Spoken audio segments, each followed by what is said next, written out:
Salut les bricolos! Ça fait environ 10 jours qu'on est confiné en France quand j'enregistre ces images, donc ça fait vraiment plaisir de vous parler, surtout que ça fait longtemps qu'on ne s'est pas vu.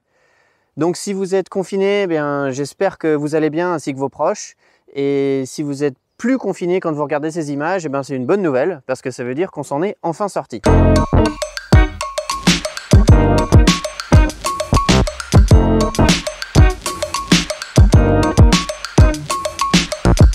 Dans ma dernière vidéo, je vous ai indiqué que j'étais contraint d'arrêter les vidéos pendant quelques semaines puisque je n'avais plus suffisamment d'images à vous montrer puisque le chantier était à l'arrêt pendant l'hiver. Et malheureusement, c'est toujours le cas.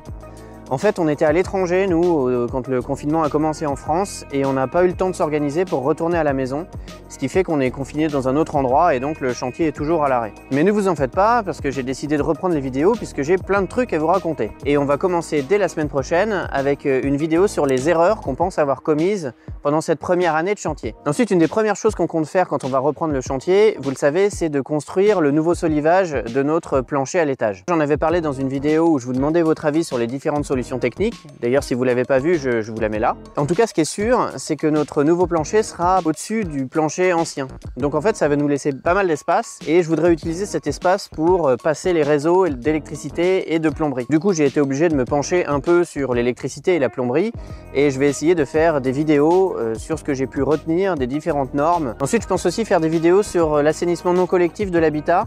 Nous, on a été contraints de le refaire l'année dernière parce qu'on n'était pas du tout aux normes. J'aimerais aussi faire une vidéo sur la charpente. Alors en toute modestie évidemment, parce que c'est hyper technique la charpente et vous le savez, je suis débutant et je suis certainement pas charpentier, mais je pense que ça peut être intéressant de partager avec vous ce que j'ai appris, notamment le vocabulaire des différentes pièces de charpente et globalement à quoi sert une charpente dans une maison. Et enfin, j'imagine aussi faire des vidéos sur les différents matériaux qui étaient utilisés et qui sont encore utilisés aujourd'hui dans l'habitat ancien, comme par exemple là je pense spontanément à la chaux, mais il y a certainement d'autres matériaux.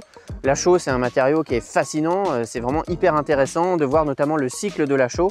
Et là, je vous prépare une ou plusieurs vidéos sur ce sujet. D'ailleurs, n'hésitez pas à partager en commentaire si jamais il y a des sujets que vous aimeriez que j'aborde. Si je m'en sens capable, je le ferai. Je ferai des vidéos sur vos sujets, donc n'hésitez pas à les partager. Cette nouvelle série de vidéos sera un challenge pour moi, puisque vous le savez, je suis débutant. Essayez de transmettre de manière le plus claire possible, en disant le moins de conneries possible, des sujets assez techniques. Ça va être difficile et ça va me prendre du temps et ça va être compliqué pour moi. Mais je vais faire de mon mieux. Voilà, j'espère que cette nouvelle série de vidéos vous plaira. En attendant, portez-vous bien. Je vous dis à la semaine prochaine pour la vidéo sur les erreurs commises pendant la première année de chantier. À bientôt!